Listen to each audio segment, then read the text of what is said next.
परिचय। बहन, आज मैं एक प्रयोग करने जा रहा हूँ जिसे मैंने कल अपने स्कूल में सीखा था।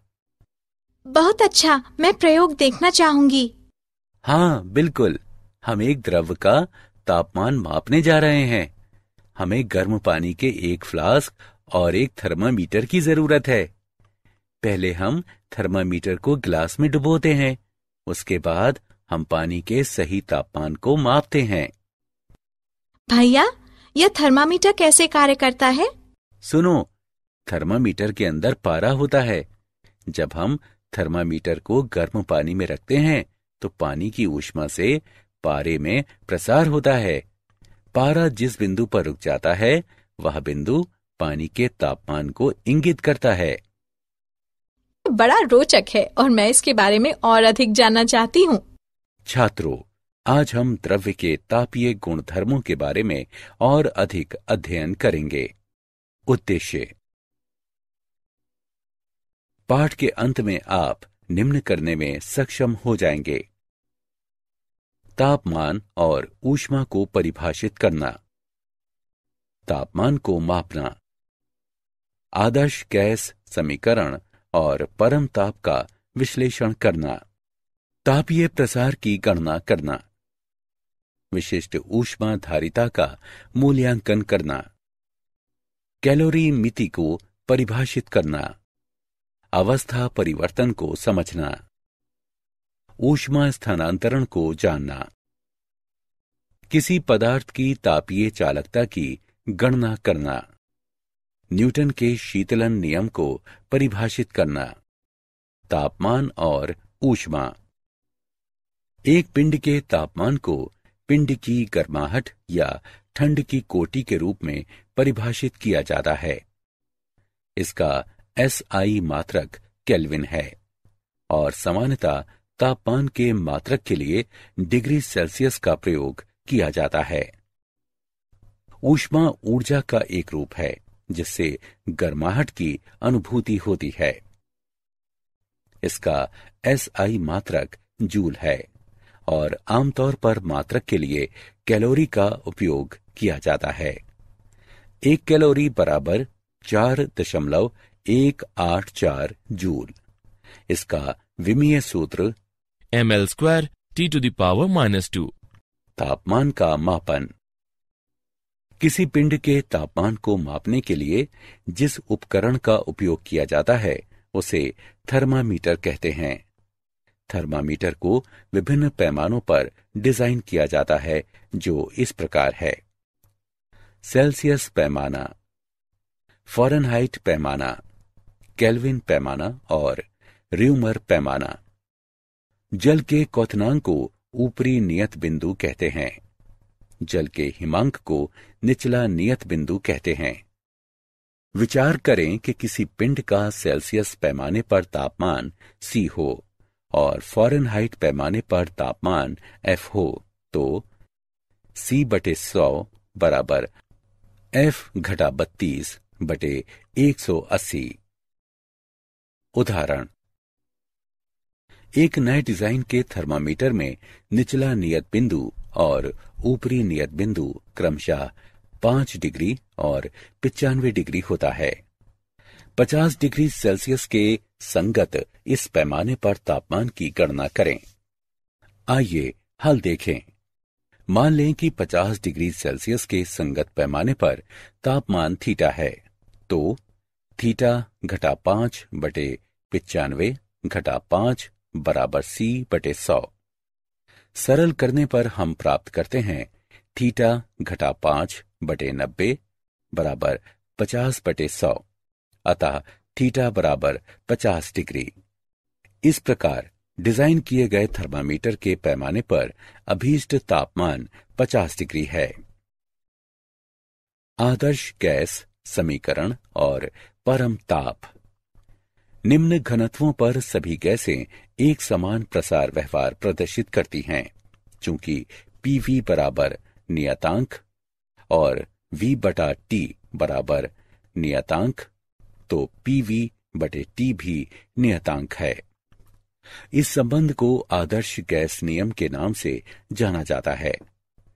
आदर्श गैस समीकरण को इस प्रकार भी लिखा जा सकता है, PV बराबर म्यू आर टी, जहां म्यू बराबर गैस के एक नमूने में मोलों की संख्या और आर बराबर सार्वत्रिक गैस नियतांक।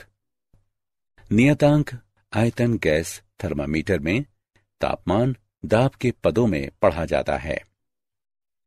परम ताप वह तापमान जिस पर कंपन को छोड़कर समस्त आणविक गतिविधि रुक जाती है, परम ताप कहते हैं।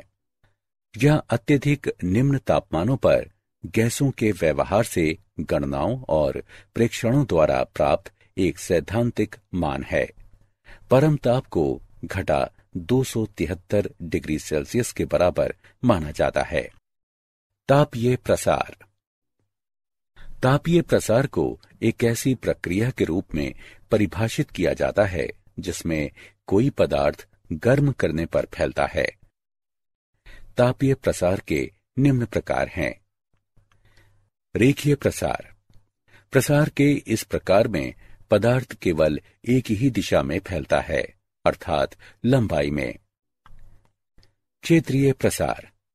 प्रसार के इस प्रकार में पदार्थ दो दिशाओं में फैलता है, अर्थात लंबाई और चौड़ाई में। आयतन प्रसार। प्रसार के इस प्रकार में पदार्थ तीन दिशाओं में फैलता है, अर्थात लंबाई, चौड़ाई और ऊंचाई में। रेखीय प्रसार। मान लें कि L लंबाई की एक छड़ है जिसे डेल्टा T तापमान से गर्म किया जाता है, और मान लें कि इसकी लंबाई L डैश हो जाती है। लंबाई में परिवर्तन मूल लंबाई और तापमान में परिवर्तन के अनुक्रमानुपाती होता है। इससे प्राप्त होता है L डैश घटा L अनुक्रमानुपाती L डेल्टा T, या L डैश घटा L बराबर alpha L delta T। Alpha का मान बराबर L डैश घटा L डेल्टा T, जहां अल्फा बराबर रेखीय प्रसार गुणांक है। किसी छड़ की सामग्री के रेखीय प्रसार गुणांक को प्रति इकाई इसके तापमान में वृद्धि या परिवर्तन प्रति इकाई मूल लंबाई इसकी लंबाई में परिवर्तन के रूप में परिभाषित किया जाता है। क्षेत्रीय प्रसार। तापमान T1 पर मूल पृष्ठ क्षेत्रफल A वाले एक समतल पर विचार करें। मान लें कि तापमान T2 पर समतल का क्षेत्रफल A है। इससे प्राप्त होता है A घटा A अनुक्रमानुपाती A डेल्टा T, या A घटा A बराबर beta A delta T। Beta का मान बराबर A घटा A बटे A डेल्टा T, जहां बीटा बराबर क्षेत्रीय प्रसार गुणांक। क्षेत्रीय प्रसार गुणांक को प्रति इकाई इसके तापमान में वृद्धि या परिवर्तन प्रति इकाई मूल क्षेत्रफल पिंड के क्षेत्रफल में परिवर्तन के रूप में परिभाषित किया जाता है। आयतन प्रसार गुणांक। तापमान T1 पर मूल आयतन V के एक गोलीय पिंड पर विचार करें। मान लें कि तापमान T2 पर पिंड का आयतन V है। इससे प्राप्त होता है V घटा V अनुक्रमानुपाती V डेल्टा T, या V घटा V बराबर gamma V delta T। Gamma का मान बराबर V घटा V बटे V डेल्टा T, जहां गामा बराबर आयतन प्रसार गुणांक। आयतन प्रसार गुणांक को इसके तापमान में प्रति डिग्री वृद्धि या परिवर्तन प्रति इकाई मूल आयतन पिंड के आयतन में परिवर्तन के रूप में परिभाषित किया जाता है।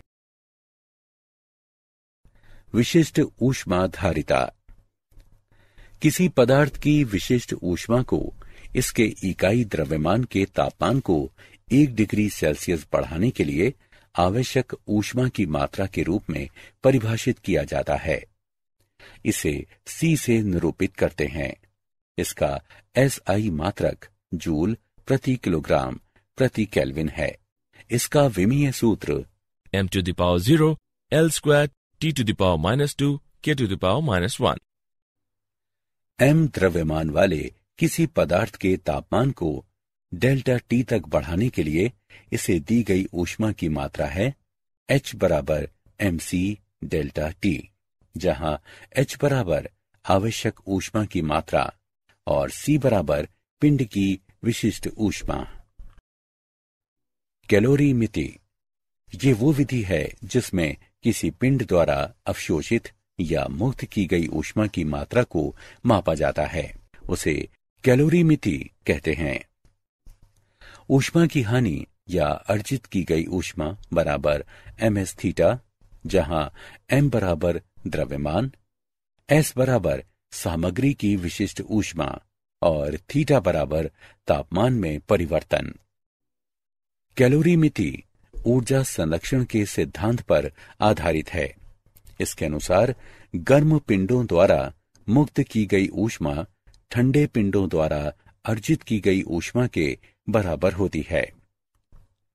कैलोरीमिति के लिए आवश्यक है कैलोरीमीटर से ऊष्मा बाहर न जाने पाए, लिए गए विभिन्न पदार्थों के मध्य कोई रासायनिक अभिक्रिया न हो। अवस्था परिवर्तन द्रव्य सामान्यतः 3 अवस्थाओं में पाया जाता है, ठोस, द्रव और गैस। इन अवस्थाओं में से एक से दूसरे में रूपांतरण अवस्था परिवर्तन कहलाता है। पिघलना, ठोस से द्रव में अवस्था परिवर्तन। गलनांक वह बिंदु जिस पर किसी नियत ताप पर कोई ठोस और इसकी द्रव अवस्था समय अवस्था में हो। वाष्पीकरण, द्रव से वाष्प में परिवर्तन। क्वथनांक, वह तापमान जिस पर पदार्थ की द्रव और वाष्प अवस्थाएं साथ साथ होती हैं। विलय, द्रव से ठोस में अवस्था परिवर्तन। पुनर्हिमायन, दाब के अंतर्गत क्रमिक रूप से पिघलना और बर्फ के 2 खंडों से दाब को हटाने पर जमना। ऊर्ध्वपातन, बिना मध्यस्थ द्रव अवस्था से गुजरे ठोस अवस्था से सीधे गैस अवस्था में रूपांतरण की प्रक्रिया।